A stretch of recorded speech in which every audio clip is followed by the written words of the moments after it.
올해 종합소득세를 신고해야 하는 사람이 1,285만 명에 이른다고 합니다. 매년 5월이 되면 찾아오는 그 시즌인데요. 종합소득세 신고 사실 들어도 또 헷갈리긴 합니다. 다시 한번 정리해서 알려드릴게요.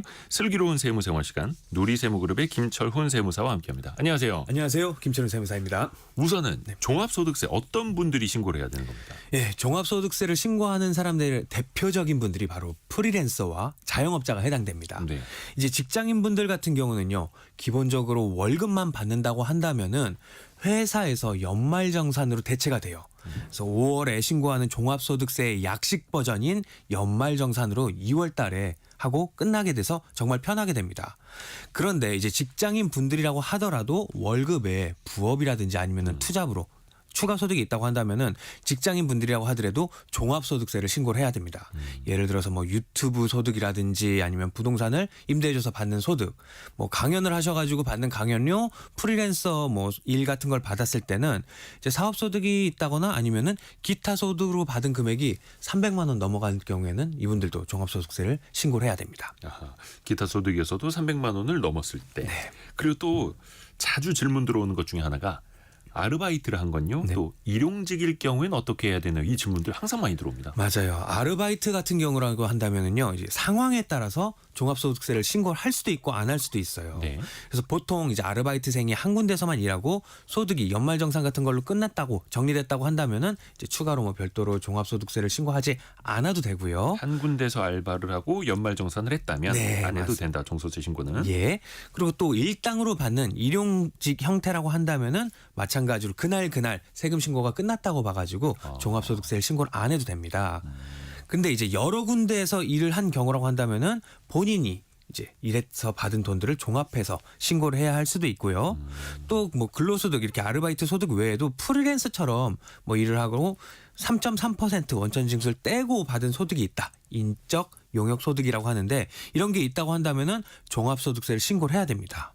그래서 이렇게 아르바이트라고 한다고 하더라도 소득의 유형 아니면 돈을 어떻게 받느냐에 따라서 단순 알바인지 아니면 개인 사업자형 뭐 형태로 이제 돈을 벌었는지 일용직 형태로 돈을 벌었는지에 따라서 신고 방식이 다르기 때문에 주의해야 됩니다. 아까 말씀 중에 그 기타 소득이 연간 300만 원 넘어가면은 네. 종합소득세 신고 대상이라고 말씀해 주셨는데 네. 또 다른 소득 종류도 있잖아요. 얼마를 맞아요. 넘어가면 종합소득세를 내야 하는 거예요? 네, 5월에 신고하는 종합소득세는요 말 그대로 종합적인 거예요. 그래서 여러 가지의 소득을 다 합쳐가지고 이제 세금을 신고를 해야 되는데 이 여러 가지가 뭐가 있느냐? 총 6가지가 있습니다. 이자소득, 배당소득, 사업소득, 근로소득, 연금소득, 기타 소득이 들어가는데요. 네. 조금 더 쉽게 설명드리려면은 이제 이자나 배당을 받는 경우라면 이런 금융소득이랑요. 그리고 내가 월급으로 받는 근로소득. 또 자영업자 뭐 사장님이 이제 소득인 주된 소득인 사업소득, 국민연금을 받는다, 연금저축을 받는다 이런 연금소득, 그리고 이제 내가 강연을 한다거나 아니면 사례를 받는 사례금으로 받는 이런 기타 소득까지 이제 합쳐서 신고를 하는데요. 이거는 소득의 종류에 따라서 이제 신고하는 기준이 달라요. 조금 어렵죠. 이제 기타 소득 같은 경우는요. 일시적으로 내가 뭐 강연을 한다거나 아니면은 뭐 원고를 쓰고 받는 이런 기타 소득은요. 연간 300만 원을 넘었을 때 종합소득세를 신고를 하고요. 그러니까 일시적인 소득이 300만 원 넘었을 때. 예, 네. 맞습니다. 그리고 금융소득이라고 하죠. 이자소득, 배당소득들은요. 1년에 2천만 원을 넘어갔을 때 종합소득세를 신고를 합니다. 그리고 이제 연금소득, 사적 연금소득 같은 경우는 1년에 1,500만 원을 넘어갔을 때 신고를 하고요. 사업소득 같은 경우는 보통 전부 다 신고해야 된다고 보면 됩니다. 근데 이제 근로소득도 그 중에 하나라고 말씀해 주셨는데 회사에서 연말정산을 이미 하신 분들도 네. 종합소득 신고를 따로 해야 되는 거고 종합소득 신고할 때 그러면 연말정산할 때 표기에서 넣었던 뭐 인적공제나 이런 것들이 있지 않습니까? 네. 그런 건 어떻게 되는 거예요? 네, 마찬가지예요. 이게 종합소득이라는 게 원래 확정신고라고 해서 본 게임이라고 보시면 되고요. 연말정산 같은 경우는 그걸 하기 전에 미리 약식 게임이라고 보시면 됩니다. 그래서 근로소득자들은요. 우리가 유리지갑이라고 이야기를 하잖아요. 네. 그래서 회사에서 이 사람의 소득이 얼마인지 그리고 떼나간 세금이 얼마인지 확인이 다 되고요. 그로 인해서 이제 공제 부분만 집어넣어가지고 신고를 하게 됩니다. 그래서 근로소득자들은 연말정산으로 종합소득세가 끝났다고 봐도 되고요. 내가 만약 연말정산에서 놓친 공제라든지 내용들이 있다면 추가로 이제 본 게임인 종합소득세에서 직접 신고를 하시면 됩니다. 아, 그러니까 괜히 그 이중 공제를 받아서 나중에 추징당할까 봐 겁나기도 하는데 네. 그러면은 연말정산할 때 넣었던 공제 똑같이 한 번 더 넣어도 되는 거예요. 네, 5월 달에 정리해서 마무리 신고하면 됩니다. 그게 더 포괄적인 거니까. 네. 그리고 또 예를 들어서 프리랜서 일하면서 한 100만 원을 벌었다. 네. 그러면 이게 다 세금 벌 수 있는 과표가 되는 겁니까? 어떤 개념이에요? 네, 세법에서는요, 이제 소득이라는 거랑 소득 금액이라는 거, 이름은 비슷한데 이걸 구분해서 이야기를 합니다. 쉽게 말해서 내가 프리랜서 일을 하면서 100만 원을 받았어요라고 하면은 100만 원의 소득인 거고요. 네. 여기에서 이제 필요경비라고 하는 비용들을 빼고 난 나머지 진짜로 나한테 남은 이거를 소득 금액이라고 이야기를 합니다. 그래서 이 소득 금액에 대해서 우리가 과세를 하게 돼요. 네. 그래서 예를 들어서 프리랜서가 원고료 100만 원을 받았다고 하면은 이 금액은 소득일 뿐 소득 금액 과세 대상이 아니에요. 우리가 원고를 쓰기 위해서 컴퓨터를 샀을 수도 있고요. 또 뭐 만나기 위해서 교통비를 썼을 수도 있고요. 그리고 자료를 뭐 구입하기 위해서 자료 구입비가 들어갔다면 그렇죠. 이런 경비들을 다 빼고 난 나머지 금액인 소득 금액에 대해서 우리가 과세를 하게 됩니다. 마찬가지로 이제 사업자도요, 매출에서 비용을 뺀 이익 개념인 과세 대상인 소득 금액에 대해서 세금 신고를 하기 때문에 이제 세금 신고할 때는 이 비용 이걸 잘 챙기는 게 핵심입니다. 잘 반영해서 세금 신고를 해서 세금을 줄이는 게 중요합니다. 비용 처리를 잘 해야 세금도 줄일 수 있는 거고. 네. 어찌됐든 간에 종합소득세 신고 이후에 세금을 더 내야 될지 아니면 환급을 받을 수 있을지도 결정이 되잖아요. 네. 어떻게 정해지는 겁니까? 네, 많이 들어오는 질문인데요. 이제 환급금이라는 거는요. 네. 내가 미리 냈던 세금이랑 그리고 실제로 내가 얼마를 내야 되는지 확정되는 세금을 이걸 차액만큼을 이제 돌려주는 거예요. 쉽게 설명해 가지고요. 내가 월급 같은 걸 받을 때요. 내 손에 들어오기도 전에 미리 세금을 떼갑니다. 이게요. 월급뿐만이 아니라 이자를 받을 때도 또 뭐 사업을 할 때는 뭐 프리랜서 수익을 받을 때도 미리 내 주머니에 들어오기도 전에 세금이 떼이는데요. 이것들을 다 모아봤더니 내가 실제로 내야 될 세금보다도 훨씬 많이 떼갔더라. 내가 실제로 내야 되는 세금은 이만큼이면 됐는데 훨씬 많이 떼갔네. 이랬을 때 이 차액만큼을 다시 돌려준다고 보면 돼요. 그래서 같은 소득을 번다고 해도 누군가는 돌려받고요. 누군가는 더 내는 게 이 종합소득세 신고할 때는 이제 내가 번 것만 따지는 게 아니라 내가 미리 얼마를 냈었냐. 그리고 추가로 내가 공제받을 게 얼마나 더 있느냐. 이 세 가지가 이제 환급 여부를 결정하게 되는 겁니다. 그러니까 세금을 더 내야 하는 사람들은 기존의 원천징수 한 것보다 어찌됐든 간에 소득이 더 많았을 수도 있고 맞습니다. 쓴 비용이 좀 별로 없을 수도 있는 거고. 네. 핵심은 뭡니까? 세금을 더 내야 하는 사람들. 네, 이제 세금 더 내야 되는 분들이 있는데요. 이런 분들은 뭐 따져보면은요, 공제받을 항목이 어느 정도 있느냐, 이거를 이제 중점적으로 봐야 돼요. 네. 공제받을 게 내가 많다라고 하면은 세금이 줄어들어가지고요, 환급이 나올 가능성이 높아지고요. 네. 반대로 내가 공제받을 게 별로 없어요라고 하면은 이제 다른 소득이 거기에 또 추가된다면 세금을 더 낼 수도 있어요.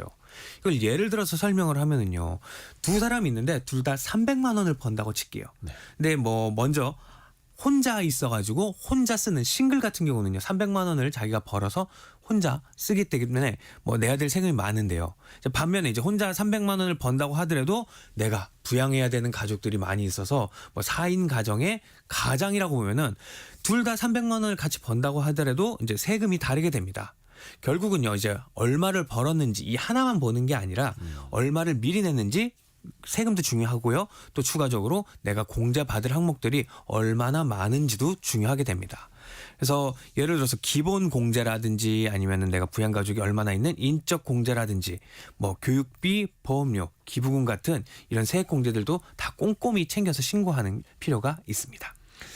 그 공제를 많이 받을수록 좋은 건데 새롭게 생기는 항목도 있어요? 네. 공제중에서? 올해는요, 추가로 혼인 신고를 한 부부에게는 이제 혼인 세액 공제라고 해서 1인당 50만 원, 부부가 맞벌이라고 한다면요, 최대 100만 원까지 세액 공제를 받을 수가 있습니다. 이게 세액 공제라고 하면은 네. 부부 맞벌이일 경우에 그냥 세금 100만 원이 네. 줄어든다는. 내가 낼 세금 50만 원을 바로 빼주는 거죠. 와. 네. 그리고 자녀 세액 공제도 금액이 더 많이 혜택이 늘었고요.